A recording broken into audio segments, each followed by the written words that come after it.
I am one of our attendings in the Division of Emergency Medicine. My name is Alexandra Rucker. I am the co-lead of the Social Determinants of Health Special Interest Group, along with Tamara Gayle, who is one of our hospitalists. And I'd like to publicly thank our leadership team of our Special Interest Group for all the hard work that has been done in an attempt to standardized social determinant screening throughout our enterprise and to study the best ways to implement that. And to that end, we are going to talk about implementation of screenings and potential interventions once a positive result is found. And we're going to do that by discussing those questions with three of our family services associates from very successful screening and intervention programs that already exist here at Children's National.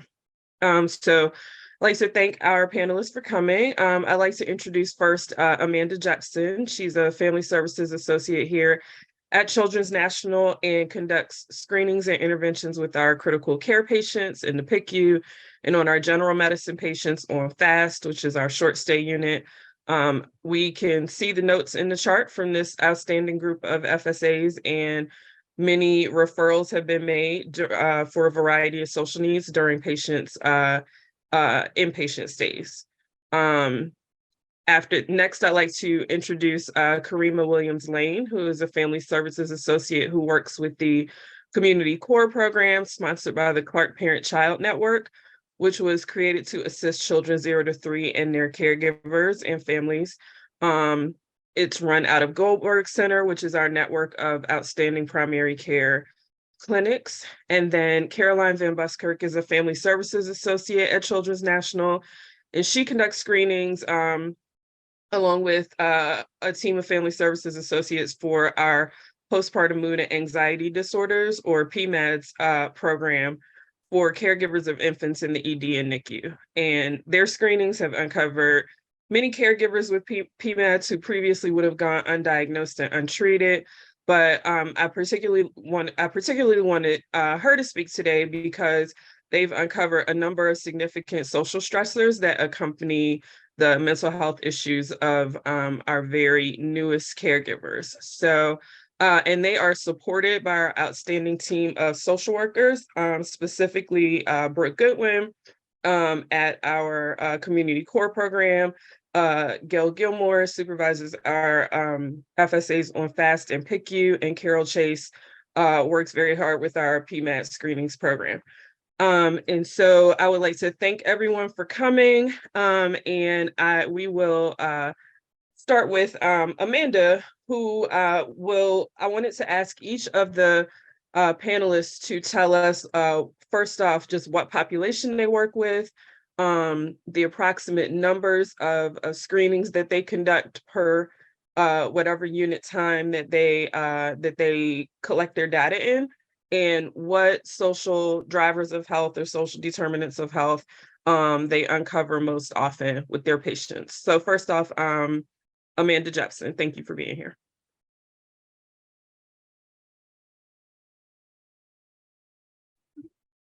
Right. Hello, everybody. Thank you so much for having us here.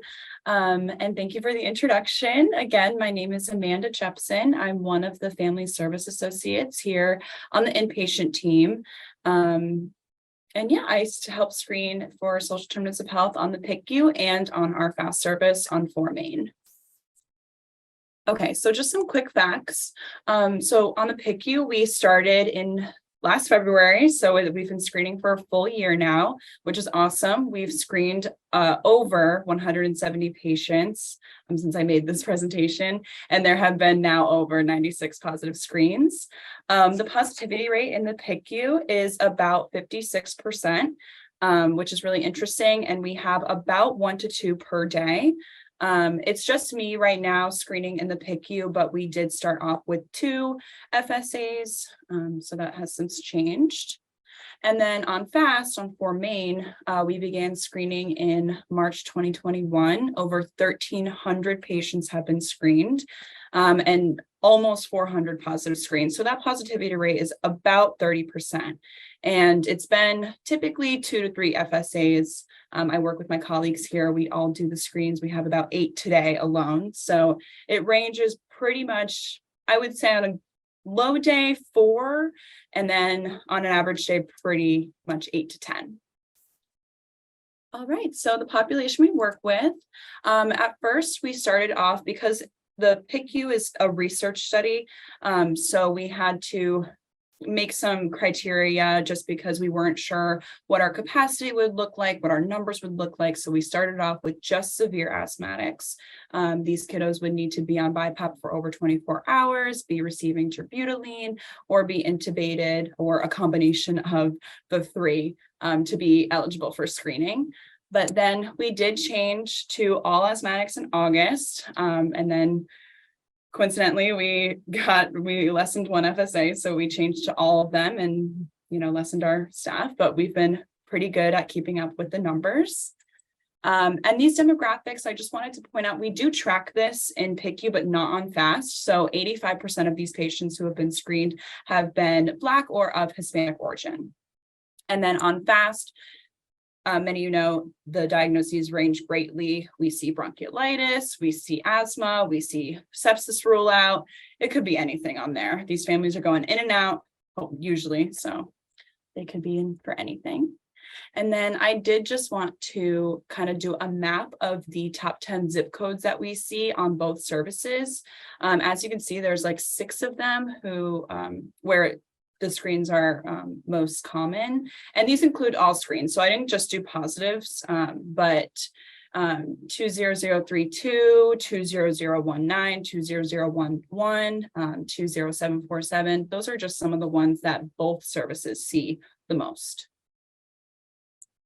And then the process. So in the PICU, we start off, I obtain the PICU census every day. I look over and I identify which patients with asthma that I can screen. And then I meet with the family at bedside, or I speak with the parents on the phone if they're not at bedside, or if they're not at bedside.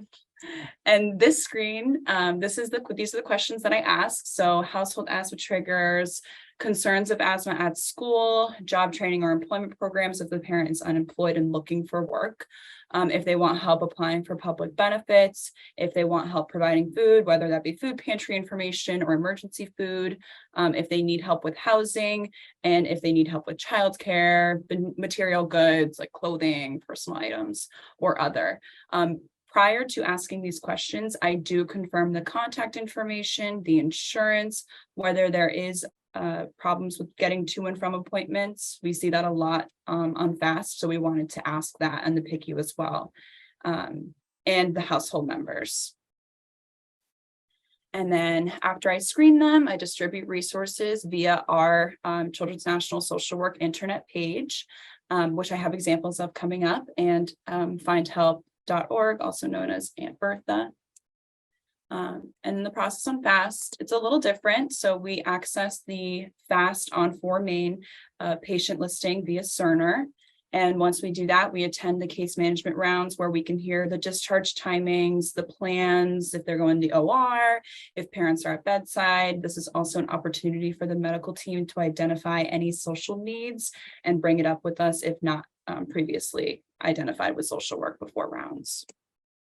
And then we meet with the family at bedside or speak with them by telephone to complete the screen. This is an example of our screen that we do on FAST. So it's definitely different because it wasn't part of Impact, obviously. So we confirm all of the contact information, the insurance, how they arrive to Children's, whether they're parked or not. That's where parents usually bring up if they have trouble with paying for parking. We can describe the discount, how to get the discount passes, and if they have a plan for discharge transportation, so we can get ahead of that problem instead of dealing with it at the time of discharge. We also confirm the household members, where they're going to school, if they need a school letter, where parents work, if they need a work letter. And then we go into the SDOH questions for food, utilities, unsafe home conditions, and transportation. So same thing, after I do the screen, I distribute any resources that are necessary. And then just some examples of the resource distribution. If I had a screen for positive for food insecurity, I'd give them resources for food benefits like SNAP and WIC, if not already receiving, local food pantries or emergency food resources, utility assistance. Usually these are just programs from the government or the community.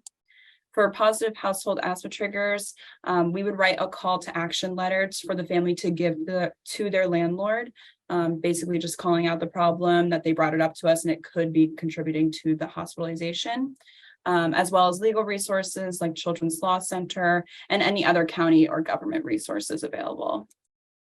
And if it's beyond our scope of practice, we refer to social work. So anything with domestic violence or anything that I'm not licensed to help with, we refer that to social work. So some examples of resources. This is just a page from findhelp.org that I would give to a family. And this is our social work internet page that we have obviously some food resources available in DC. And then I also want to include a page of our housing and utility resources in the DMV.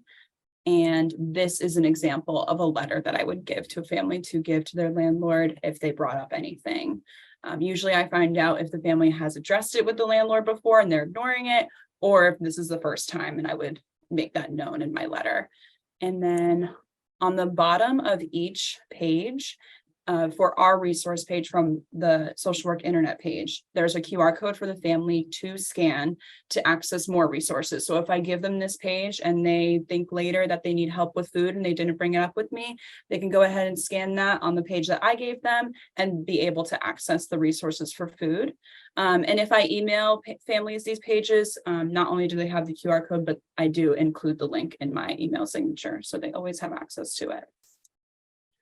So documentation, in a social work progress note, I put a detailed interaction with the family and what resources were provided.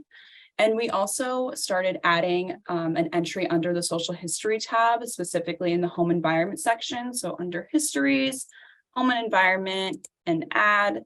And this is an example of the comment that I would leave. So I would indicate whether it was in person or telephone and what service it was on, the date of the screen, whether it was positive or negative, whether I made a referral or not, or provided resources, and if social work is involved or not. And we do this so that more people can see, because not everybody in the organization has access to social work notes. So this is more just a centralized area for people to see the screens. All right, so starting off with the main findings in the PICU, I do want to point out that this is just the data from our pilot study that we did February, March, and April of last year. We do have more data. This is pretty consistent, but we should have updated figures soon. Obviously, you can see that housing and utilities were the main needs, but food assistance, job and employment support, public benefits, assistance, that all came pretty close. And then next we have help with removing asthma triggers and unsafe home conditions, as well as material goods like childcare, baby supplies, clothing. And then the main findings on FAST, we track this in a different way just because it's not a traditional research study. So we have just an Excel sheet that we track all of the needs. Food came up most often, but I did a word search because I can't put the data in a way that shows the true needs. So food and utilities were pretty equal in our Excel sheet. And then unsafe home conditions came in next. Other is just unrelated social determinants of health needs, which could be anything. And then transportation came after that. All right, so barriers from referrals, I wanted to talk about, and I think we all kind of discussed this in pretty much the same way, but I wanted to include barriers from screening as well as the barriers from referrals, because the screen is, the start of the referral. So this can be inability to reach the parent at bedside. I also do want to mention staffing. If This isn't our only job on the inpatient side. We deal with transportation for discharge. We have requests that come in from social work, so this isn't a priority for us. We are able to usually get it done, but staffing could be short. We could be busy. One of us could be by ourselves, that we are unable to do the screens, which would lead to an inability to screen the parent. The parent can also decline the screen. They always have that option. I wanted to mention the distribution of resources. I always ask if parents prefer email or print or both. And sometimes I'm not sure if the email, if they had access to the email, if their internet is down, if their phone data is down, or if I printed out and brought it at bedside. There's a lot of paperwork that they always have to leave the hospital with. They could be easily lost. So that can be a barrier from referrals. Lack of literacy is also super important, as well as language barriers. I could print some of these resources off in different languages, but there's no guarantee that the family will be able to get an interpreter when they do end up contacting the resources, if they do. So that could also be a barrier. The parent work schedule, this is super important. If the resource is available from 9 to 5, and the parent works from 9 to 5, then how will they get that assistance? Like I mentioned before, connectivity with phone and internet could be a problem as well. Cultural differences. Some families that I work with that come in don't accept the help. That's not in their culture. So that's another barrier. And then citizenship status, super important. So a lot of these resources require you to be a citizen, and a lot of the people that need help aren't citizens. So that can also be a major barrier. And then further ideas. We want to centralize the screening and have a consistent workflow. We want to standardize it. I think even from the PICU and FAST, it's different. So if we can all get together and just centralize it to make it the same and consistent for families, and they're not being bounced between and getting all these different versions of the screen. And then on top of that, avoid survey fatigue.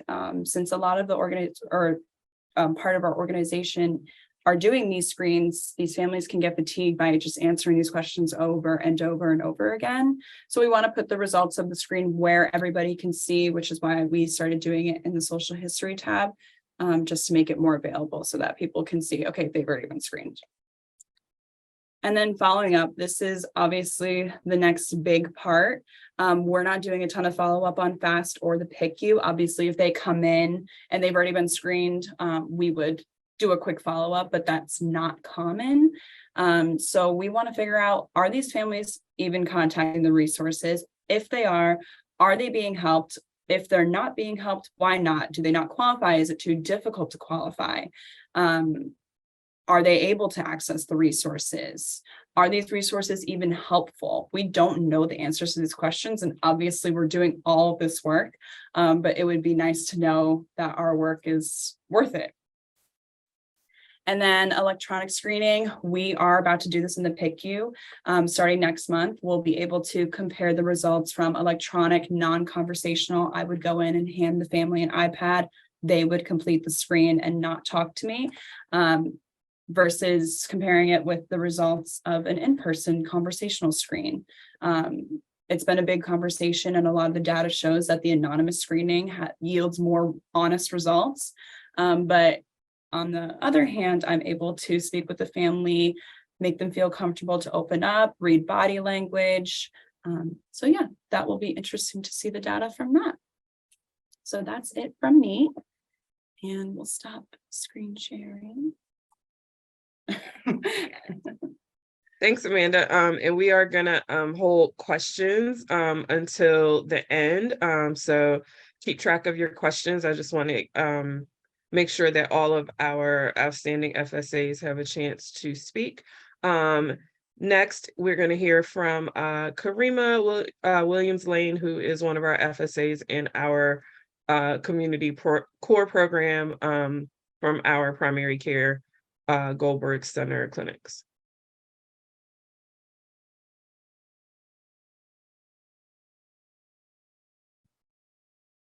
Hello, everybody.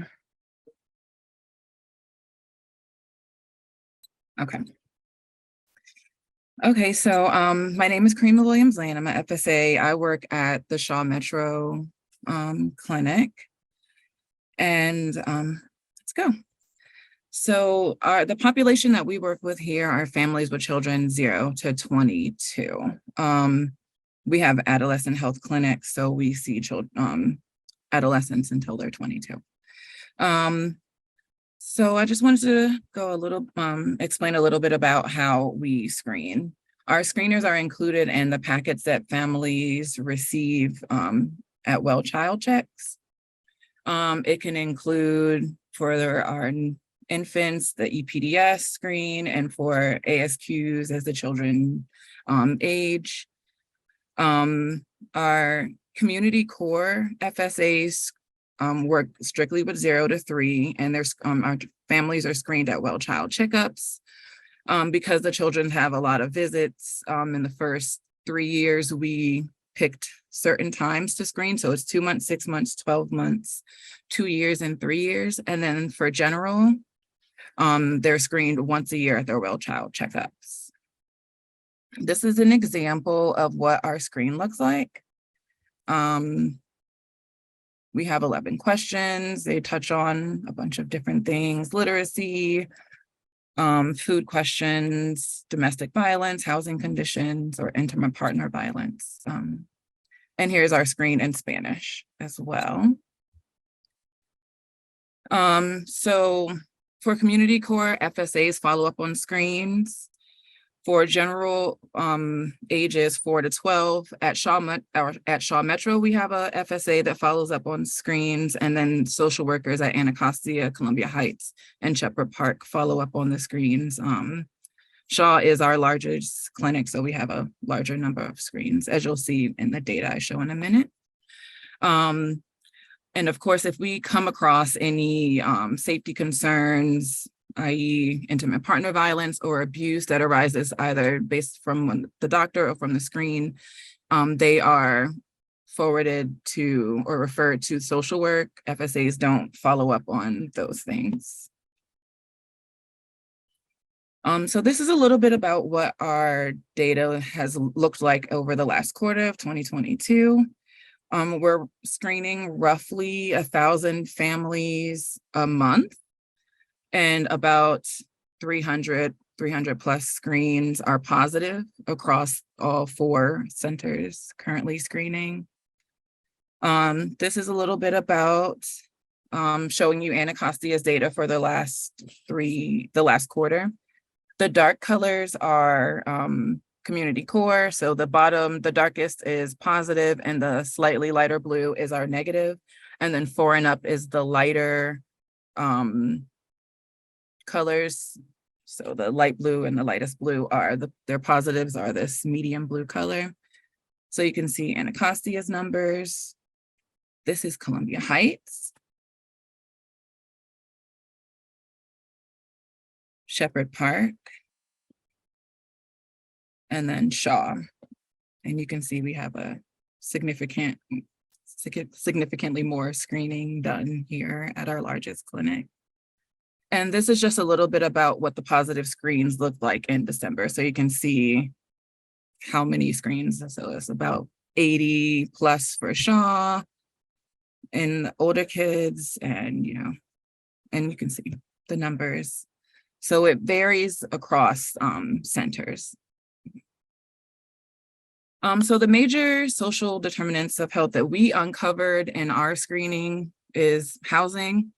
And it's not that there's not enough housing. It's of course, as we all know, affordability of housing, and it's across the board. Housing conditions, we come across a lot of families who have maintenance issues that have gone years without being repaired after many requests. So we intervene, we provide, different resources, similar to what Amanda said, legal resources, letters. I also refer families to do a DCR or a Department of Buildings now inspection so that they can have their that information, and DC will know about it. Food resources, the need is for emergency food resources. Even with families who already have SNAP, still have a need for emergency food resources. Assistance with applying for SNAP benefits and troubleshooting SNAP benefits is a big part of what we do. There's been a lot of issues with state benefits, especially post COVID.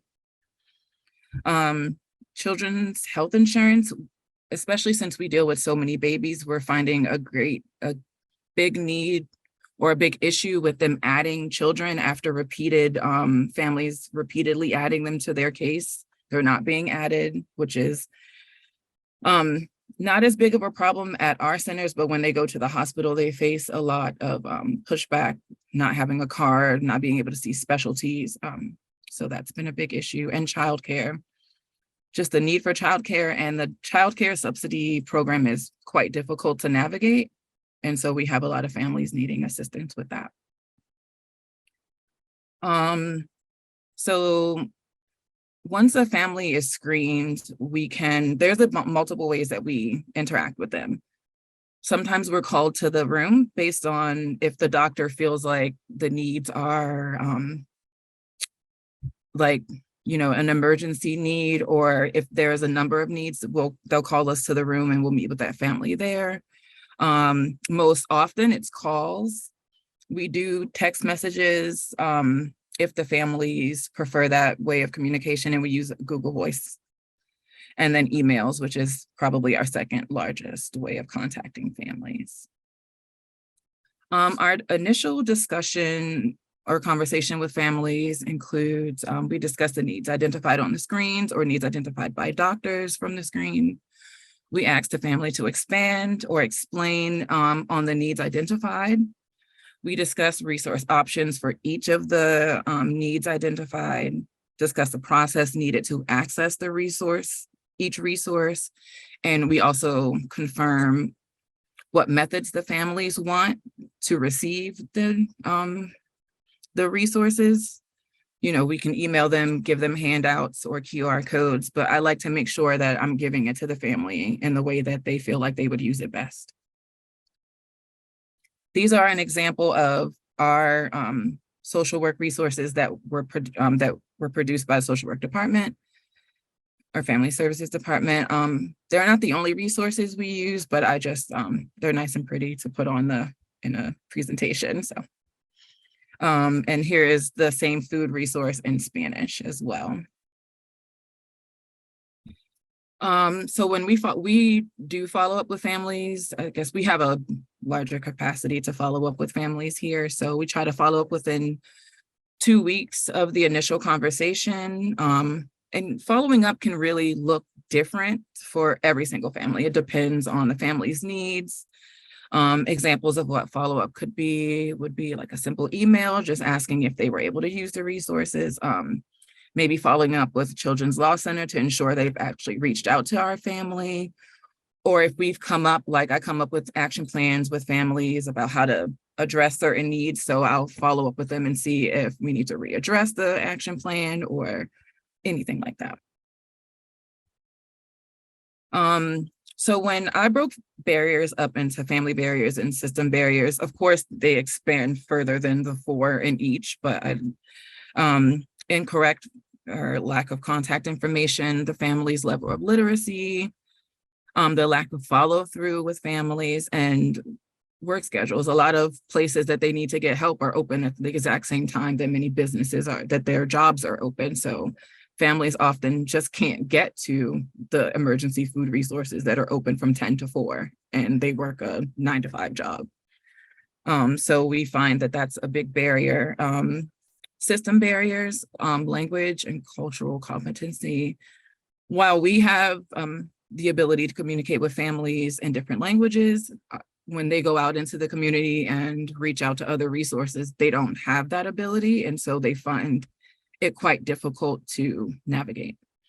The ease of navigation of different resources, like, food, SNAP benefits is a difficult process. Childcare is quite difficult to navigate, especially since sometimes they want you to be working before you can get childcare, which is often impossible for families to do.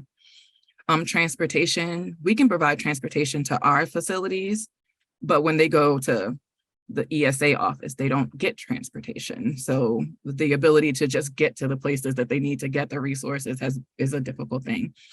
And the lack of response from service providers. We find we have to contact them multiple times for families sometimes because it's not a quick response or any response sometimes.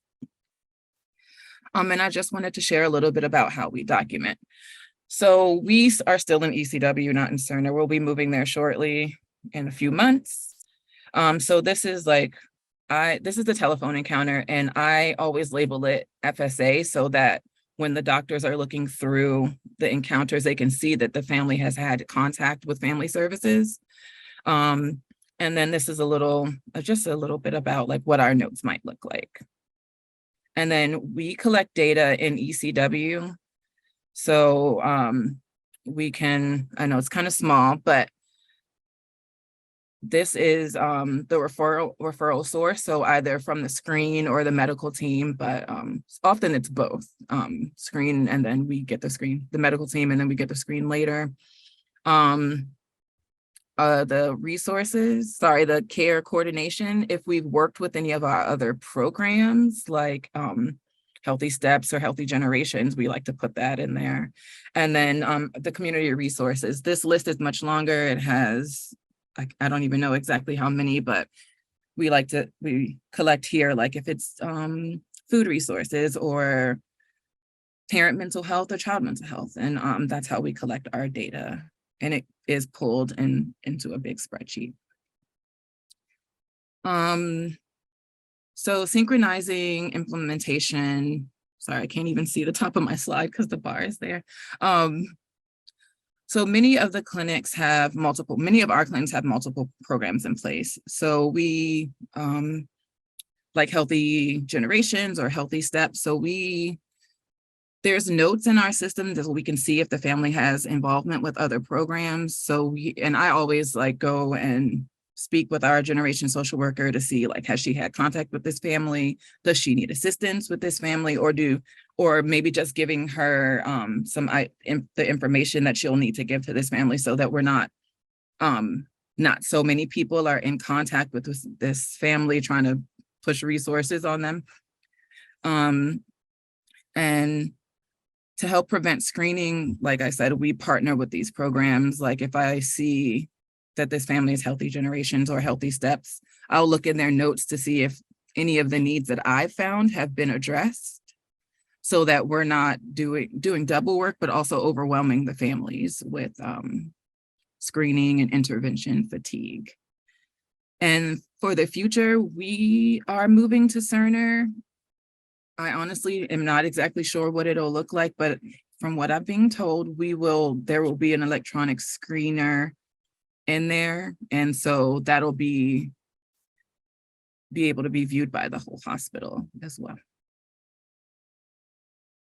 And that's it for me.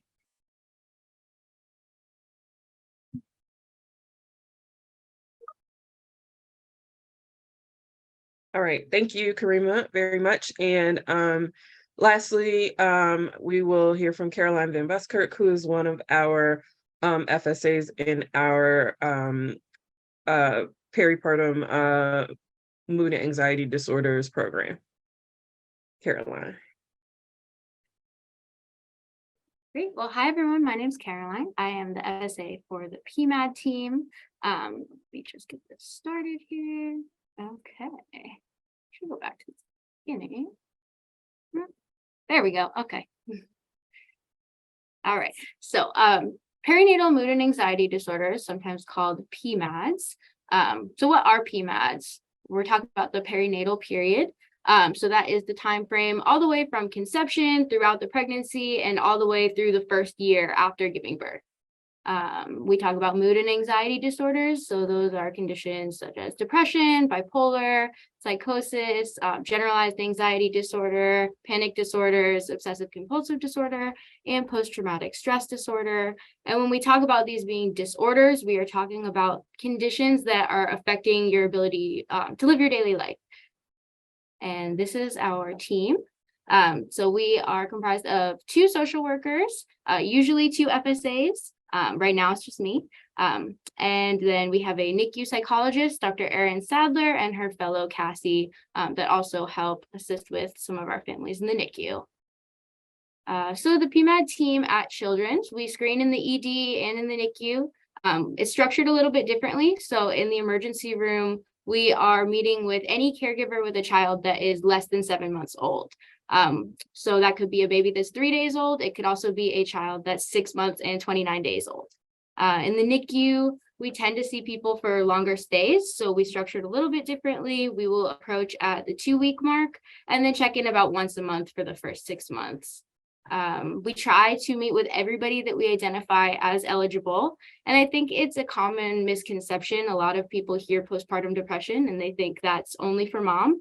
And it's actually not. We will screen anybody that's a primary caregiver. So this could be dads, this could be grandparents or family members with custody, adoptive parents, foster parents, anybody who is that baby's primary caregiver. And then our social workers get consulted when somebody screens positive. And so they will go and meet with the family, kind of do a further assessment. And then there is a question on the screen that asks about suicidal ideation. So if a parent does endorse that, then we do a little bit more of an intervention there. And we'll get into that in a second. So this is an example of what our screen looks like. We use the Edinburgh Postnatal Depression Scale. It's 10 questions, and I will highlight right here just that question 10. So that is the question that asks about thoughts of self-harm or suicide. And the way that we score that is if anybody indicates any answer that is not never, we consider that a positive screen, and a social worker will facilitate a follow-up consultation. To the right of the screen, you'll see the Freesia pad. That is how we do the majority of our screenings at bedside. So I will push the screen right to that pad and then hand the tablet to the parents, and the questions pop up right there. It's actually very user-friendly. And then they have a dashboard on our end of things, so we're able to go in and see all of the patient scores all in one place. And then this little icon in the center, that's just to represent our remote screening. We did pilot remote screening only in the NICU for right now, but we use a platform called Mama, and it allows us to send the screen as a link to the caregiver's phone. So they don't have to actually be at bedside. They can be at home and take the screen right from wherever they are. How many families do we serve? So looking at our data from last year, we screened over 1,000 caregivers in the emergency room. It's about 50 to 100 per month. It kind of depends on census and who's coming in on a given day. But that was about 35% of all of the caregivers that were coming in that were eligible to be screened. And then in the NICU, over 500 caregivers, about 40 to 60 per month, again, kind of dependent on who's coming into bedside. And that was about 74% of the NICU parents that were eligible to be screened.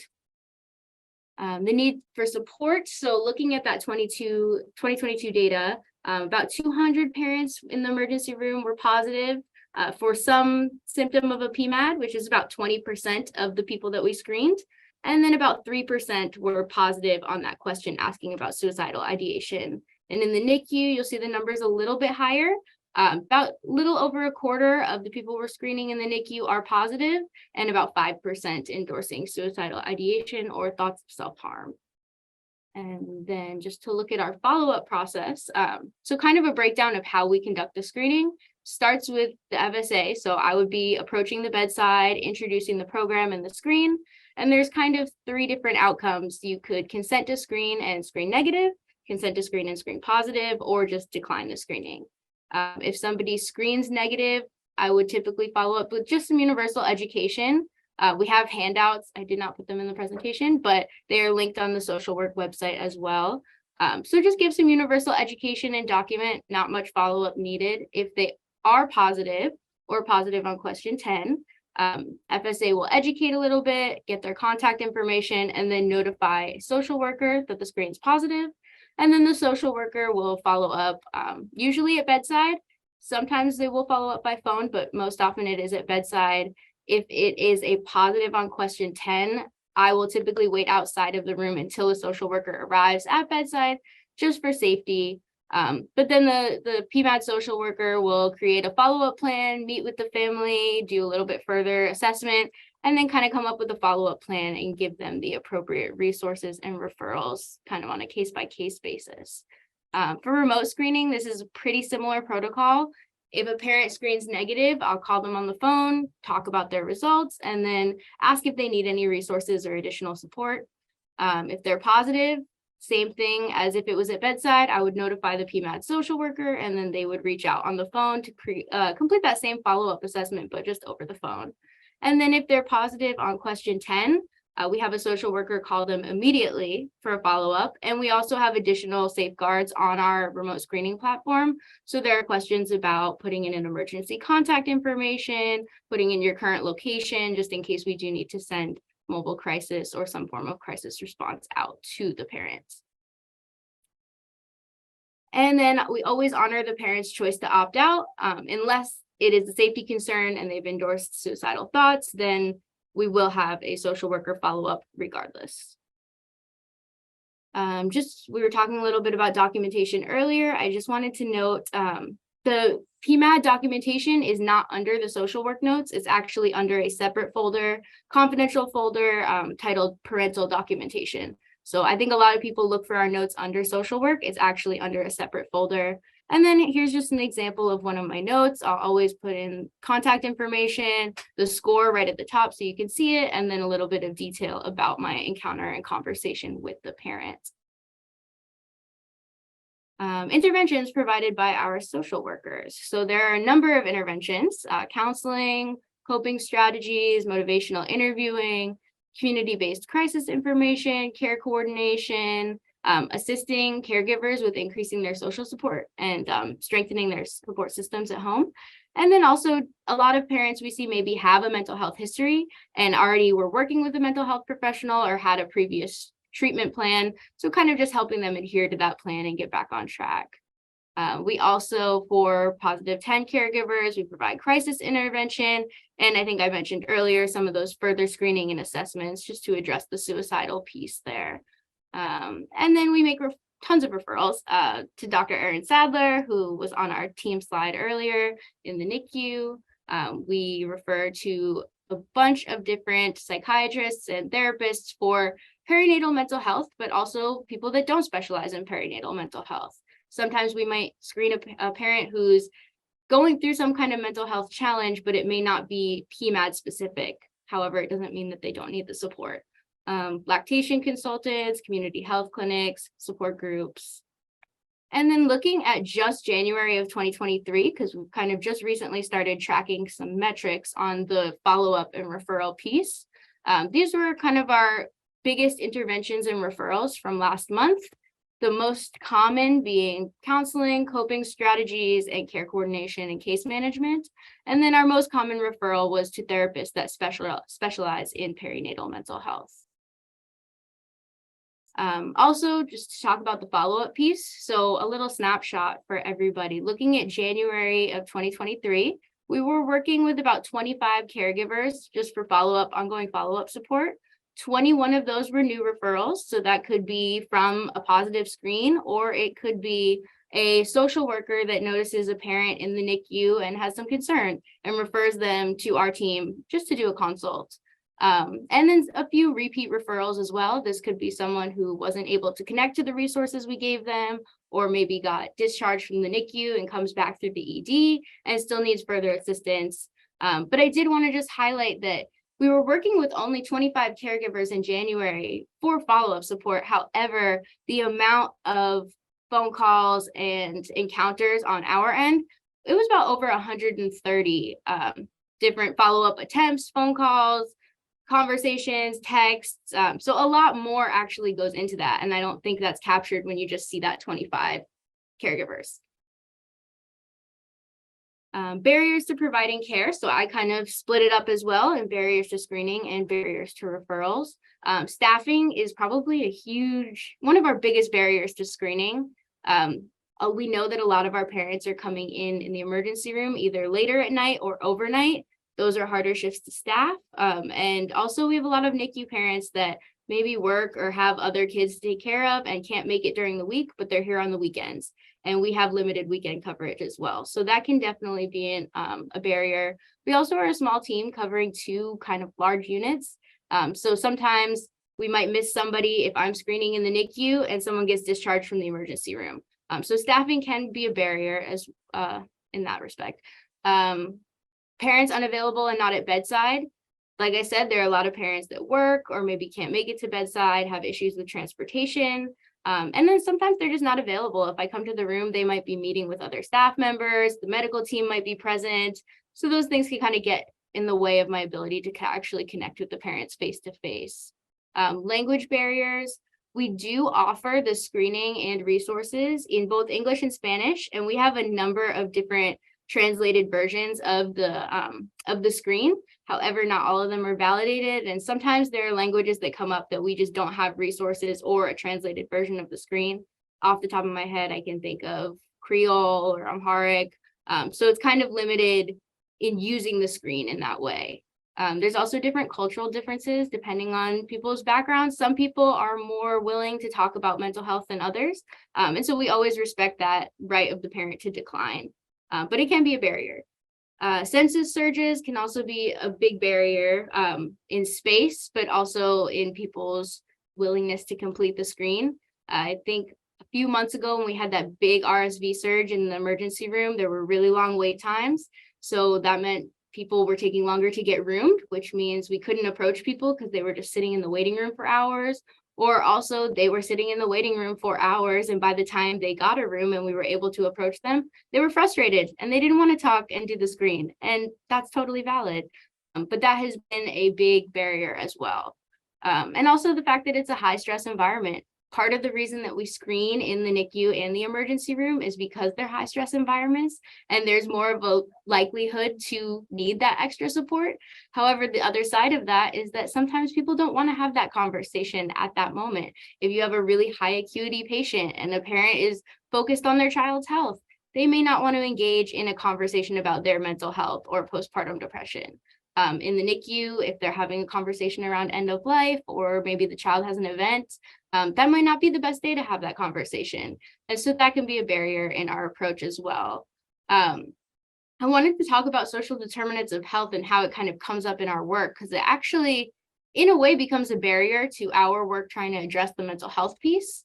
A lot of these social drivers, they're really important. And if I'm approaching a family and we want to talk about their mental health, we can't even get to that part of the conversation if they are struggling to feed their child, if they are struggling to maintain housing or safe housing. So a lot of times we end up having to address that piece of things before we can get to the mental health stuff. And it does kind of delay our follow-up.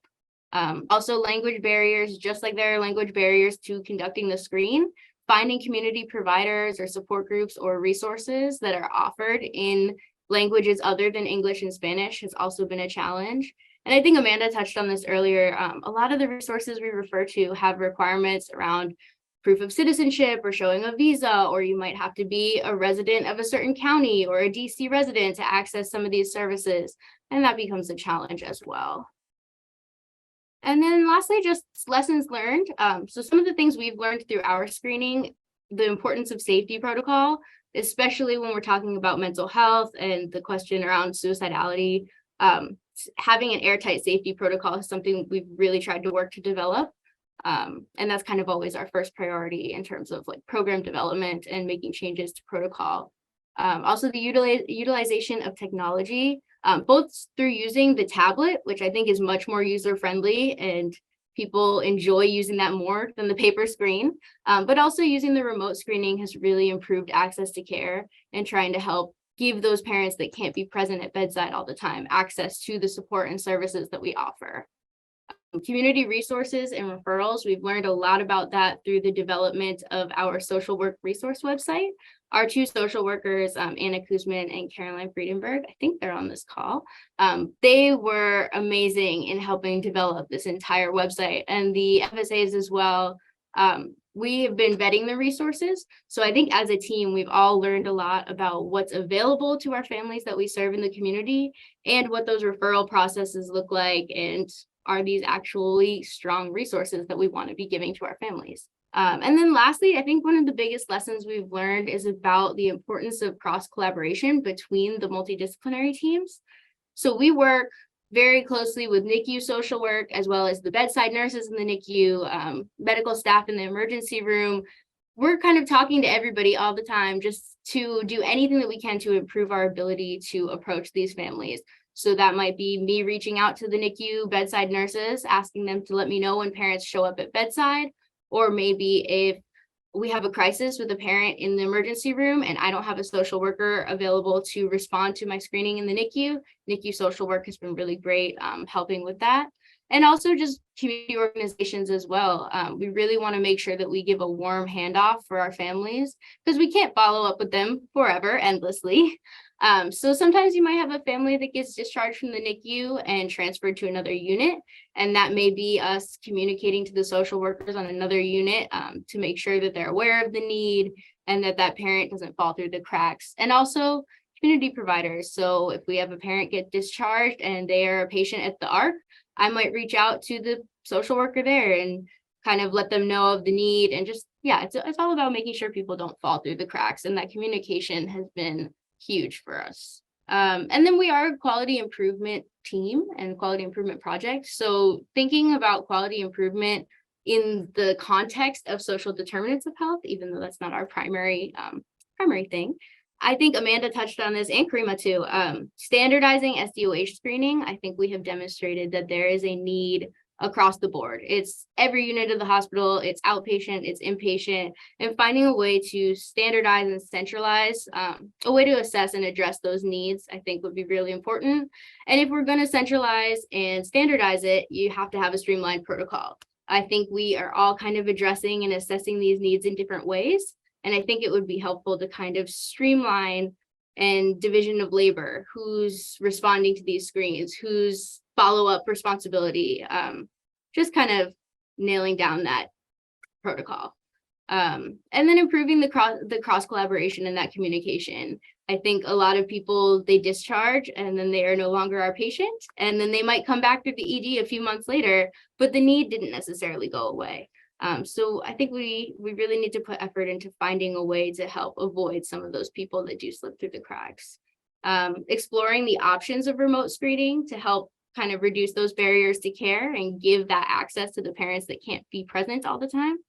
And then I think Amanda touched on this earlier, just welcoming the feedback from the families. We put a lot of work into building our community resources, and I would like to know if they work. I want to know if families are utilizing them. I want to know if they are helpful. I think getting that feedback from the families is a really important piece as well. And that's it. Thank you so much, Caroline. We only have a few minutes left in our talk. I want to thank our amazing FSAs. You guys do such important work. I think one thing learned from this talk is that we need an army of you, in addition to the excellent ones that we have right now. And I would welcome 1 to 2 questions from our group. I see that our Chief of Diversity and Inclusion is present with us. So thank you for joining. But I would welcome any questions, 1 to 2 questions from the group, since we only have a little bit left.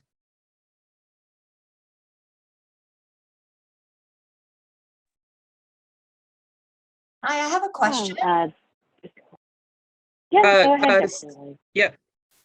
Thank you guys so much. This is so impressive. I am just really thankful for all the things that you're doing for our patients. I'm Susan Wally, Chief of Hospital Medicine. And one of the things with this last presentation, Caroline, that really impressed me is we have hospitalists that are specifically interested in like that 4th trimester and lactation services. You know, are there specific ways to collaborate? That's a great question. And that's something that we have talked about as a team, is trying to find a way to collaborate with the other people in the hospital that are doing this kind of work. Because like you said, there's lactation stuff, but there's also different units that are actually doing the PMAD screening and the PMAD intervention as well. So we've talked about trying to find a way, whether it's a committee or some kind of way to get everybody to cross collaborate and kind of communicate so that we can streamline the services. As of right now, I'd say our team's protocol is kind of just taking it upon ourselves to reach out to those people and communicate. But having a structure for it, I think would be great. Great, wonderful. Let me know. Thanks. Dr. Guy-Wilford. Yeah, I just want to echo, thanks very much for a very detailed and inspiring set of presentations.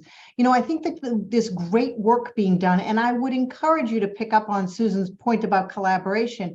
I'd also encourage you guys to think about disseminating the knowledge that you've garnered. And so I hope there are plans for thinking about a series of publications about how you guys have taken on this really important work that has such broad implications for the health of our patients and their families, but is somewhat unseen. And think about putting that forward as information in the literature so that, you know, that folks in other centers can compare what they're doing, and we can advance this important component of child health. So thank you.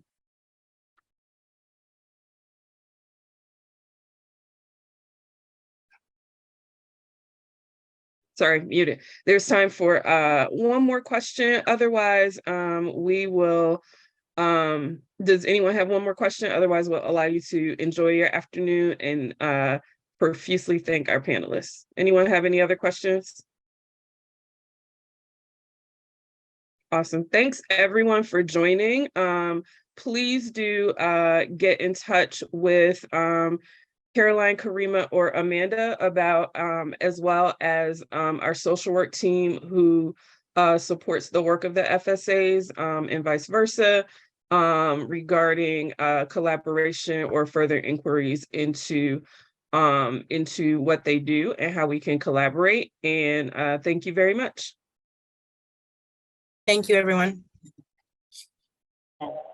And thanks for coordinating, Dr. Rector.